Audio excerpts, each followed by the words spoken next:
Is there something wrong with the Kardashians' faces? If you've been on social media recently, you've probably seen the screenshots. Kim posted 2 selfies from set, and the internet absolutely spiraled.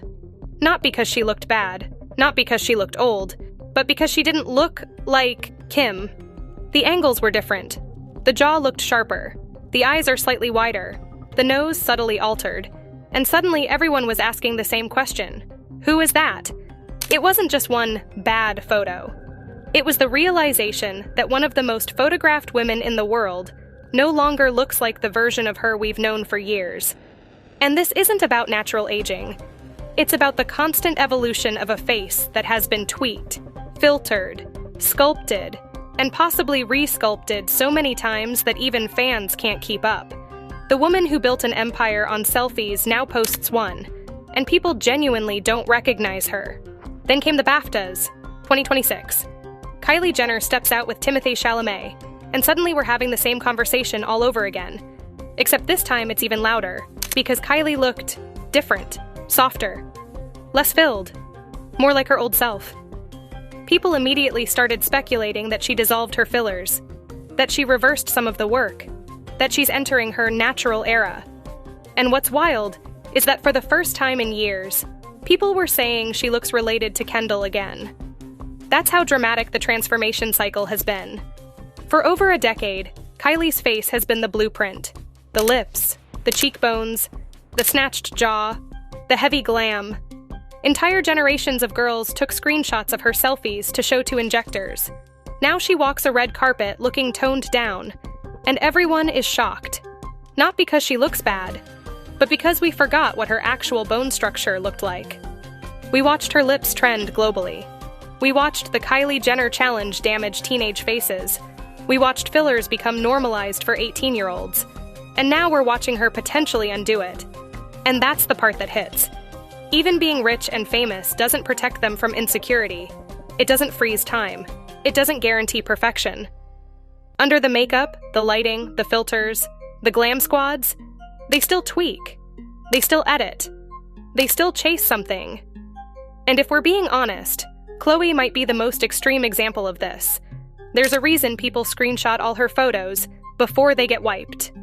Because Khloe has become almost synonymous with heavy editing. Her face shifts from post to post.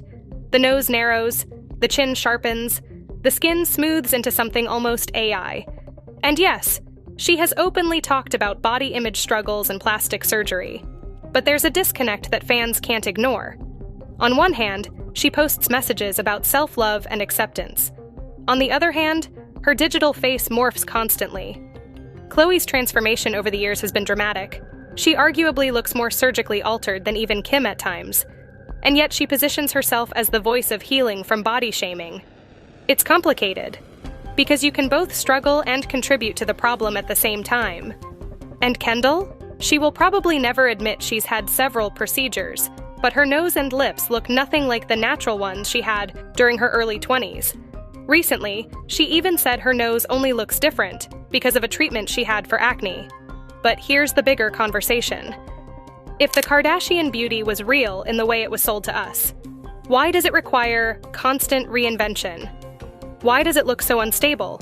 Why does it shift every year? The truth is, the Kardashian aesthetic didn't just influence beauty trends. It rewired them. Tiny waists, exaggerated curves, ultra-sculpted faces, perfect symmetry, high glam at all times. It erased the idea of natural progression. It made aging feel like failure. It made pores feel unacceptable. And then there's that iconic reality TV moment. Kim is panicking over Kourtney's bald spot. If you've seen it, you know. Kourtney casually mentions it, and Kim reacts like it's a 5-alarm emergency. Kourtney, you have a really big spot on the top of your head. Look down.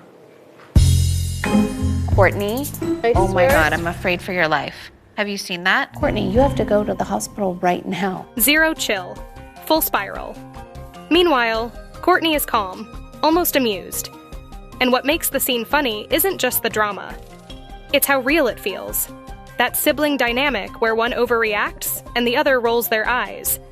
But underneath the humor, there's something telling. The panic, the urgency, The idea that a bald spot is catastrophic, that imperfection must be fixed immediately. It's the same energy that built the empire. Control the image, control the narrative, control the face. The Kardashian machine thrives on perfection. But perfection is expensive. It's surgical. It's filtered. It's exhausting. And now the public is waking up to it. The comments under Kim's recent selfies weren't hateful.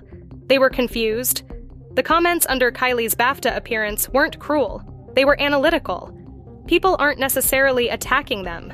They're realizing that the illusion isn't sustainable. There's also something poetic about Kylie and Kim looking more normal as the culture shifts.